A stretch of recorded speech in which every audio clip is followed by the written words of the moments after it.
진돗개가 산을 올라가다가 갑자기 내려오는 것입니다. 주인이 이상해서 진돗개에게 물었습니다. 그래서 진돗개가 편말을 가리키는 것입니다. 그 편말을 주인이 보니까 개발 금지구역, 이해되시는지 모르겠습니다. 개가 가는 발을 금지구역이라고, 개가 얼마나 총명한지 개발 금지구역이라고 써놨는데, 이 진돗개는 개발 금지구역 이렇게 이해했던 것입니다. 그래서 주인이 보니까 너무 똑똑한 것입니다. 요사이 여러분, 어린아이들이 얼마나 똑똑한지 모릅니다. 애들의 언어를 가끔가다 들어보면 어른도 하지 못하는 50대, 60대 되는 그런 말을 툭툭 던질 때 얼마나 지혜로운가를 우리가 알 수가 있는 것입니다. 일본의 꼬무라시라고 하는 광고 대리점을 하는 분인데, 이분의 이야기가 세상에 펴져서 요새 교육의 원칙이 되고 있습니다. 자기가 거래하고 있는 그 회사 사장님은 점설의 점장이라고 알려져 있습니다. 그 어느 매점도 또 지점도 잘 되지 않게 되게 되면 이분이 가서 몇 마디 충고하게 되면 매출이 높아져 버리고 그런 것입니다. 이분은 어떻게 해서 전설의 점장이라고 하느냐라고 하는 것입니다. 그분에게 물으니까 한 번 설명해서 안 되면 여러 번 설명해라. 이것이 법칙이다. 그래서 이분은 어느 이 점에 들어가서 환경을 어떻게 바꾸고 고객에 대한 자세를 어떻게 하고, 한 번 이해하고 들른 사람은 고마운 분이다. 그러나 여러 번 이야기해도 듣지 못하는 분도 고마운 분이다.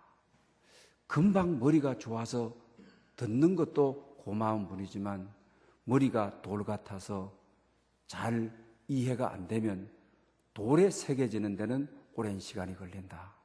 그러나 그런 사람들이 한번 이해하게 되게 되면은 빨리 알아듣는 사람들보다도 놀라운 변화를 가져온다. 이것이 교육의 법칙이 되었습니다. 그 애들에게 못 알아듣는다고, 야, 한 번만 더 하면 10번이다. 한 번만 더 하면 100번 설명한다. 이렇게 타박하지 말고, 이런 애들이 알아듣기 시작하게 되게 되면 미리 알아듣는 애들보다도 파급적인 교육 효과가 오게 된다. 기업의 경영의 원칙도 마찬가지다. 오랜 이 간섭 속에서 곤치지 못하는 기업 문화가 있다. 그러나 이걸 한번 돌에 새기게 되면은, 그러니 100번에서 못 알아듣게 되면 101번은 알아듣는다. 101번까지 알아듣도록 이해를 시키라. 여러분, 이것입니다. 참 특히 자녀들을 기르는 부모님들에게 깊게 마음에 간직해야 될 우리가 내용입니다. 애들 교육하다가 얘는 안 된다. 그리고 또 얼마나 우리가 타박하고 또 못한다고 하는 것입니까? 그런 애들수록 될 때까지 몇 번이고 100번 이상 설명해라. 그런 애들이 언젠가는 깨달게 되게 되면, 그런 애들이 변화를 오게 되게 되면 천하를 뒤집는 변화를 가져오게 된다. 기업 경영에서의 원리가 오늘 우리 교육의 원리가 되고 있는 것을 보게 되는 것입니다. 특히 오늘은 어린이 주일입니다. 특별히 가정에 어린 아이들이 있고 또 결혼을 해서 자녀를 또 가슴에 안게 되면 부모님들은 감격과 기쁨과 설렘이 있습니다. 그러면서 이 자녀를 어떻게 기를 것인가, 그리고 또 이 자녀를 어떻게 하면 나보다도 더 행복하고 너보다도 훌륭한 사람으로 양육할 수 있을까, 또 그리고 내가 이 자녀에게 어떻게 행해야 될 것인가, 이런 가업을 우리는 다 가지게 되는 것입니다. 사사기 13장 12절에 보게 되면 삼손의 아버지 마노아가 그 천사가 와서 너의 자식 삼손이 있을 것이라고 예지를 해주게 됩니다. 그때 이 삼손의 아버지가 천사를 보고 내가 자녀를 주신다고 하셨는데 그 자녀를 어떻게 길러오릴까? 그리고 내가 그 자녀에게 부모로서 어떻게 행하여야 하릴까? 가르쳐 달라고 하고 있는 것을 보게 됩니다. 특히 우리가 어린이 주일 애들이 있는 우리가 할아버지, 할머니가 됐든 또 아버지, 어머니가 됐든 정말 우리의 가업은 하나님 이 자녀를 선물로 주셨는데 어떻게 가르쳐야 합니까? 어떻게 길러야 합니까? 또 내가 이 자녀들에게 어떻게 행해야 됩니까? 내가 어떻게 본을 보여야 됩니까? 좀 저에게 가르쳐 주십시오. 그 삼손의 아버지 같은 그런 마음을 우리는 다 가지고 있습니다. 그래서 오늘 설교 제목에 이 아이를 어떻게 양육할 것인가? 삼손의 아버지의 호소였다라고 하는 사실입니다. 여러분, 우리가 자녀를 기르는데 가장 먼저 가치관의 변화라고 하는 것입니다. 자녀 간을 어떻게 가지느냐가 대단히 중요한 것입니다. 여러분들은 자녀에 대한 간을, 자녀를 바라보는 시각을 어떻게 가지고 있습니까? 대부분 자식 낳아서 아빠, 엄마들이 무릎에 앉혀놓고 따꿍합니다. 그러면서 예쁜 내 새끼, 예쁜 내 딸, 예쁜 내 아들, 뭐 이렇게 할아버지들도 여러분 마찬가지입니다. 그리고 결국으로 보게 되면 뭡니까? 내 새끼다, 내 거다, 내 소유물이다, 내게 속했다. 이거는 철저한 성경의 가치관이 아닌 거죠. 많은 분들이 자식을 내 몸에서 났으니 내 새끼 아니냐, 내 소유물 아니냐 라고 하는 것입니다. 그러나 성경은 우리가 시편 127편에 보게 되면 아주 분명하게 자식은 하나님이 주신 기업이다. 기업이라는 말은 하나님이 주신 상속이다. 하나님이 너희 집안에 맡긴 선물이다. 너는 단순히 정직이다. 그는 내 것이다. 너희들이 결혼을 했고 또 결혼한 사이에서 또 아버지와 어머니의 피를 이어받은 자식이지만 너희들과 함께 있지만 그의 소속은 하늘나라요. 그의 소속은 하나님께 있다. 성경의 가르침이죠. 태의 열매는 하나님의 상속이라, 하나님의 상급이라. 그 성경에 그렇게 말하지 않습니까? 내가 내 태로 내 자식 낳았으니 내 소유다, 내 거다 아닙니다. 하나님의 선물이다, 은총이다. 너희 집에 상급으로 그 자식을 놓으면 이 세상에 가장 큰 상급을 받은 거죠. 이 세상에 어떤 상장을 받고 상금을 받는 것보다도 여러분 자식이 여러분 무릎 앞에서 얼마나 여러분들을 행복하게 했습니까? 여러분을 웃게 했습니까? 여러분에게 기대를 줬습니까? 소망을 줬습니까? 자식은 태어난 것으로 효도다한 것입니다. 사실은 세상에 어떤 것도 비교할 수 없는 상급을 여러분은 받은 것입니다. 은혜를 받은 것입니다. 세상의 최고의 선물을 이미 자식들은 이미 우리에게 다 준 것입니다. 그렇기 때문에 우리의 가치관이 아주 분명하게 자식은 내 자식이 아니다. 하나님께서 내게 맡겨주셨고 부모와 함께 있게 하셨지만 철저하게 하나님께서 내 거다. 생명은 내 소유물이다. 너의 소유물이 아니다. 그렇다고 한다면 여기에 대해서 정말 우리가 많이 깨달아야 되는 겁니다. 그래서 어떤 주석학자는 이렇게 썼습니다. 제가 한번 그대로 좀 읽어드리겠습니다. 우리들의 자녀는 우리의 소유물이 아닙니다. 그들의 생명의 근원이신 하나님께 속해 있습니다. 그들은 우리들을 통해서 오지만 우리들로부터 오지는 않았습니다. 그들은 우리와 함께 있지만 우리들에게 소속되지는 않았습니다. 우리가 이런 가치관을 분명히 가지고 살아야 되는 것입니다. 그렇다고 한다면 아주 부모의 책임, 자녀를 향한 책임이 분명해지는 것이죠. 대부분 다 우리가 어떻게 내 거다, 내 소속이다. 그러고 나니까 어떻게 여러분 되는 것입니까? 내 의지대로, 내 생각대로. 그 하나님께서 그를 이 땅에 보낼 때는 어떤 것을 하나님께서 은혜를 주셔서, 하나님께서 은사를 주셔서, 그런데 부모는 내가 하지 못했으니까 우리 집안에 판사 한 명 있었으면 좋겠다. 의사 한 명 있었으면 좋겠다. 하나님이 주신 재능은 전혀 다른 건데, 자기가 주신 재능대로 자기가 있는 것을 아주 쉽게 기쁘게 그의 인생을 행복하게 살아가야 되는데, 자기 가치관하고 자기 은사하고는 전혀 다른 곳으로 그냥 좁은 골목으로 밀어넣는 겁니다. 그러니 뭐 운동에 대한 재능이 있는 애들도 운동은 정말 머리가 좋아야 공부합니다. 그 운동하는 애들이 주로 공부시키면 또 공부에 성공합니다. 고시에 또 패스하기도 여러 번 합니다. 그러나 전혀 활동적인 것에 뭐 축구하고 하는데 맞질 않는 거죠.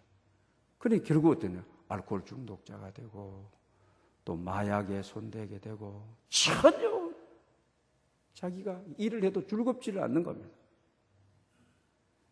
이렇게 해서 결국 우리들은 자녀에게 하나님 앞에 범죄자가 되어지는 것이죠. 왜? 하나님이 달란트를 줘서 은사를 줘서 그가 그 은사를 가지고 잘하는 일을 가지고 신나게 하나님 앞에 영광을 돌리게 지 인생 기쁘게 이렇게 살기를 원했는데 전혀 인간의 환경 때문에 아버지의 의지 때문에 어머니의 생각 때문에 좁은 길로 몰아내가지고 온갖 고생 다 시키고 온갖 아픔 주고 온갖 상처 주고 그래서 성공이 했더니만은 성공이 비극이라 성공이 가문의 고통이 되고 아버지에게 칼으로 돌아오는 경우가 우리 주위에서 얼마나 우리가 많이 보는 것을 알지 않습니까? 그렇다고 한다면 부모의 역할, 부모의 책임이 무슨 것입니까? 자녀는 하나님의 현상으로 이 땅 위에 보내졌습니다. 그렇다고 한다면 자녀를 부모는 하나님과 연결을 시켜주는 일을 하는 것이 부모의 역할인 것이죠. 우리가 세상에 그 어떤 것보다도 하나님의 소속이신데 하나님의 소유물인데 우리들 곁에 둔 겁니다. 우리에게 맡긴 겁니다.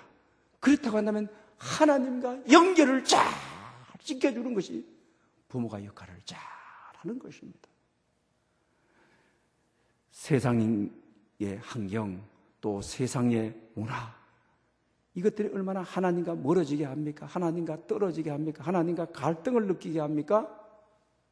부모의 역할은 이런 세상 풍조 속에 정말 하나님께로 잘 멀어져 있으면 가까이 오도록 떨어져 있으면 가까이 오도록 쓰러져 있으면 가까이 오도록 떠나버리면 잡아서 이게 역할라는 한 몇 년 됐습니다만 우리 시대를 떠들썩하게 했던 사건이 있습니다. 아버지가 자식에 대한 욕심 참 많이 가지고 저기 있었습니다. 그래서 자기는 배우지를 못하고 사업을 잘 일구었습니다. 그래서 자식들을 배우게 해야 된다. 공부하게 해야 된다. 그래서 온 정성을 다 쏟아서 투자를 하게 되죠. 그런데 이 자식이 나중에 아버지, 어머니, 형제들을 다 그냥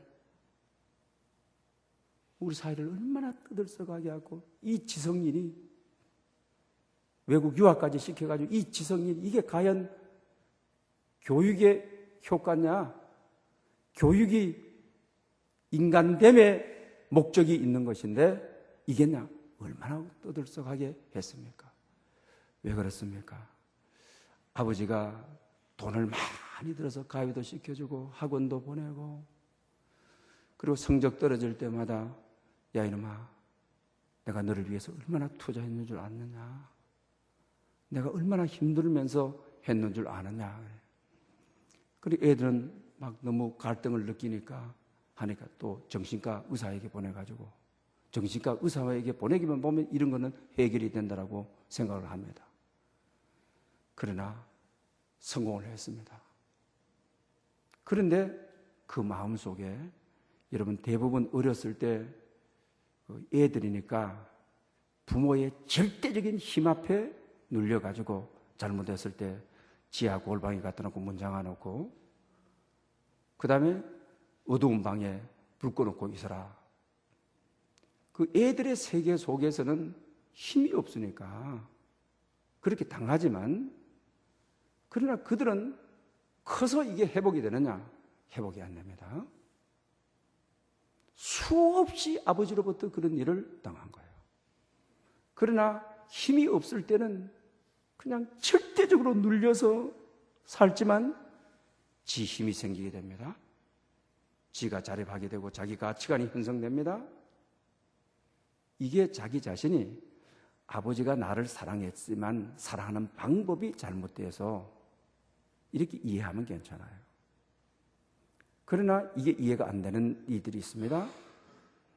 너무 어린 나이에 불 꺼놓고 지하방에, 걔는 지옥 갔다 오는 거거든요. 왜? 삶의 경험이 없는 어린 나이에는 굉장한 공포거든요. 굉장한 무서움이거든요.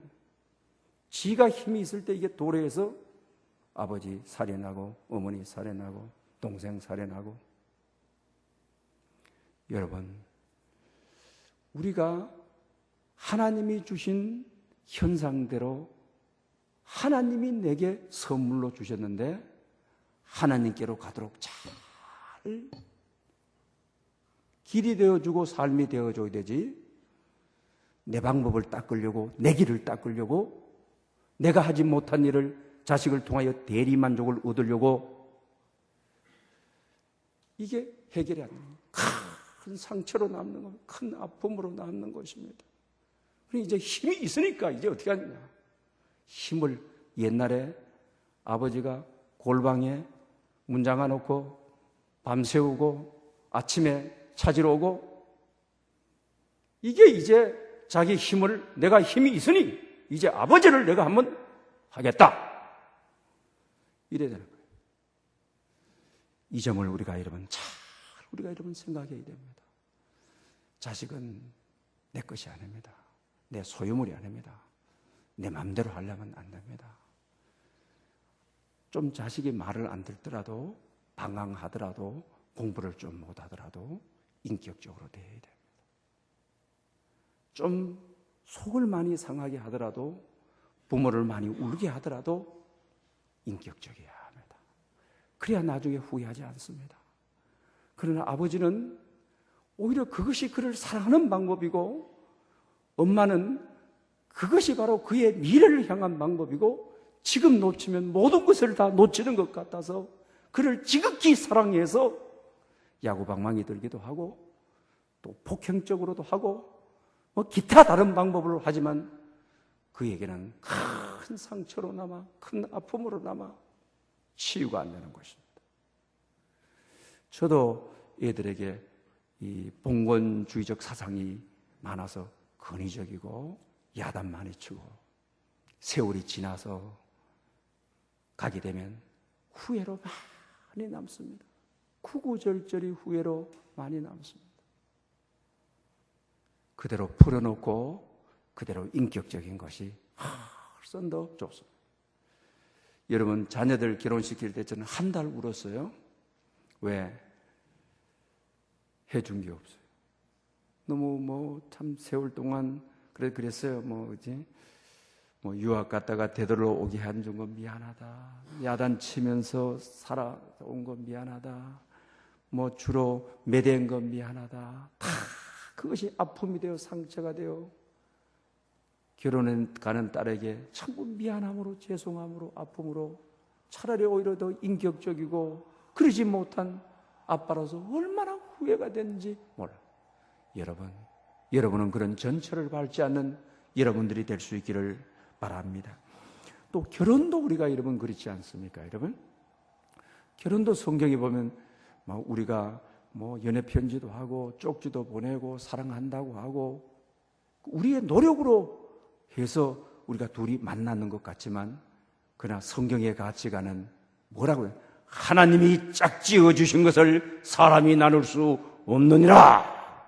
우리 결혼식에 그렇게 선포하지 않습니까? 우리 성경의 가치는 당신을 나에게 선물로 그리고 또 당신을 나에게 선물로 주셔서 우리 서로 만났다. 하나님이 짝지어 주셨다, 결혼을. 그리고 하나님이 짝지어 주셔서 거기서 난 자식은 역시 하나님의 기업이요 하나님의 상급이다. 우리가 이렇게 살아가는 것입니다. 그래서 우리가 교육학에서 그런 말이 여러분 있지 않습니까? 문제 부모는 있어도 문제 아이는 없다. 교육학에서 그러지 않습니까? 우리는 대부분 아이를 가지고 이거 문제하다, 문제아야 이럽니다. 그렇지 않다는 것입니다. 그죠? 왜 그래요? 부모가 문제니까 문제아이다. 부모가 가치관을 하나님의 가치관을 건전한 자녀를 향한 가치관을 가지지 못하고 자기 중심적 가치관, 자기 욕심적 가치관을 가지고 자식을 대하니까 그건 잘못된 거죠. 그건 아이는 절대로 태어나자마자 아이는 문제아이가 될 수 없습니다. 순수합니다. 그대로입니다. 그러나 커가면서 부모가 문제니까 자식이 문제아가 되는 것이죠. 그러나 애를 곤치려고 합니다. 애를 곤치려고 하면 곤쳐지지 평생 가야 곤치지 않습니다. 누구를 곤쳐야 되는 거예요? 부모를 곤쳐야 돼요. 나를 곤쳐야 되는 것입니다. 나를 곤치고 나면 문제아이는 자동적으로 없어지도록 되어 있다라고 하는 것입니다. 그리고 또 오늘 본문을 통해서 우리가 마태복음 15장, 18장 5절에도 보게 되게 되면 이 어린아이를 영접하는 자가 나를 영접하는 자다. 그러면서 이 어린아이를 실족하게 한 자는 연자 맷돌을 메고 바다에 던져지는 것이 더 낫다. 얼마나 극단적인 표현인지 모릅니다. 왜 이러는 것입니까? 어린아이는 하나님의 선물이기 때문에, 하나님의 소유이기 때문에, 하나님의 기업이기 때문에 영접 잘하고 잘 길러라. 어떻게 애들에게 대해야 되고 애들을 어떻게 가르쳐야 되고 내가 어떻게 애들에게 태도를 해야 되는지 영접하는 거다. 환영하는 거다. 기쁘게 해. 지가 원하는 방향을 잘 개발시켜서 인생 즐겁게 살다가 하나님께로 가도록 부모로서 안내하는 거다. 그런데 실족해 하는 자, 연자맷돌을 네 자식이 아닌데 네 자식처럼 마음대로 해가지고 고통스럽게 너무 아프게 어렸을 때 상처 주고 어렸을 때 어려움 주고 네 뜻대로 하려고 네 마음대로 하려고 네 세계를 쌓으려고 네 하지 못한 네 공로를 쌓으려고 하나님과는 전혀 관계하지 않고 그러려면 연자맷돌을 메고 얼마나 극단적인 어른입니까? 너 새끼가 아니야. 하나님의 새끼야.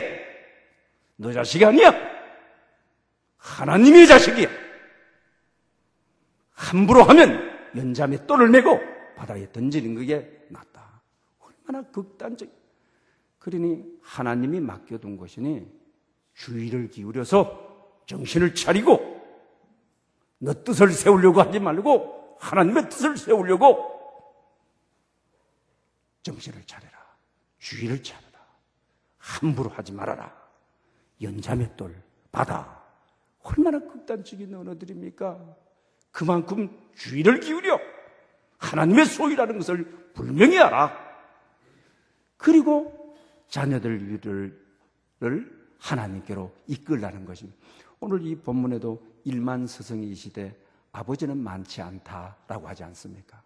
오늘 이 스승이라는 말이 그리스 말로 파이다 고고스라고 되어 있습니다. 봉급을 타고 다시 말하면 요사이 이 베이비 시스터하고 똑같은 겁니다. 그죠? 우리나라 왕실에도 옛날에 이 파이다 고고스가 여러분 있었죠. 그 왕실에서 자식을 놓게 되게 되면 그 사람을 돈 주고 아기를 봐주고 교육을 시키고 학교를 데려다주고 데리고 오고, 이분들은 보수를 받기 위해서 하는 것이죠. 보수를 받기. 그리고 사고만 안 나면 안 되고 일정한 애가 지식 수준만 높아지게 되게 되면 문제가 없는 거죠. 그래, 이것은 오늘 이 스승이라고 한 말이 이게 이 파이다 고고스를 말하는 거죠. 베이비 시스터를 말하는 거죠. 그러면서 뭐라고 하는 겁니까? 아버지는 많지 않다. 참 아버지는 자기를 헌신하여 자기를 희생하여 어떤 일이 있어도 자식을 위하여 자기 자신을 바치는 것을 말하죠. 여러분, 오늘 교사 선생님들 어린이 주일입니다. 여러분들은 베이비 시스터입니까? 아버지입니까? 정말 아버지의 마음을 가진 참 스승이십니다. 그러나 모이고 흩어지고 모이고 흩어지고 그것으로 끝나는 오늘 본문이 말하는 파이다 고고스입니까? 우리가 깊게 우리가 생각을 해야 돼요. 바울이 1만 스승은 있다. 그 1만 선생님은 선생님들은 많다. 아버지를 마음을 가진 선생님은 없다. 이런 말씀을 하는 것입니다. 여러분, 신앙교육에도 여러분 좀 마찬가지입니다. 신앙교육에도 우리 모두가 정말 참 아버지 상을 가지고 참 아버지의 마음을 가지고 교사 선생님들, 우리 어린아이들을 가르치는 어린아이들을 하나님께로 인도하는 여러분들 될 수 있기를 바랍니다. 그리고 오늘 본문의 마지막으로는 나를 따르라. 그리고 내가 본을 보였다. 이런 말씀. 본을 보인다는 것은 대단히 중요한 말씀인 것입니다. 우리가 주로 여러분 어떻습니까? 참 그 가정 생활 속에서도 그렇잖아요. 본을 보인다는 것은 얼마나 중요한 건지 여러분 모릅니다. 신앙이라고 하는 것은 본인 것입니다. 그래서 여러분 가정 예배 드리는 게 중요하고 아버지가 새벽 기도 나가는 거, 모든 예배에 참석하는 거, 자식들이 보고 배우는 것입니다. 한번 가정에서 여러분 보십시오. 아버지가 알코올 중독자였다. 그러면 자식들이 어릴 때 크면서 맹세하고 명세합니다. 나는 아버지같이 안 되겠다. 엄마를 저렇게 울리고 우리들이 너무 아프고 나는 커서는 절대로 아버지 같은 사람이 안 되겠다. 그런데 어렸을 때부터 배우고 보고 배우고 보고 매일 술 먹고 들어오고 매일 술 먹고 들어와서 밥상 들어치고 보고 배우고 보고 배우고 보고 배우고 30년 후에 자기 자신이 똑같이 아버지같이 되어 있는 거예요. 왜? 보고 배운 체득이라는 것은 이거 무시할 수가 없는 거예요. 이건 정말 끊기가 힘든 거예요. 가정에서 여러분 우리 많은 경우 한번 보십시오. 도박하는 분들 보십시오. 그죠?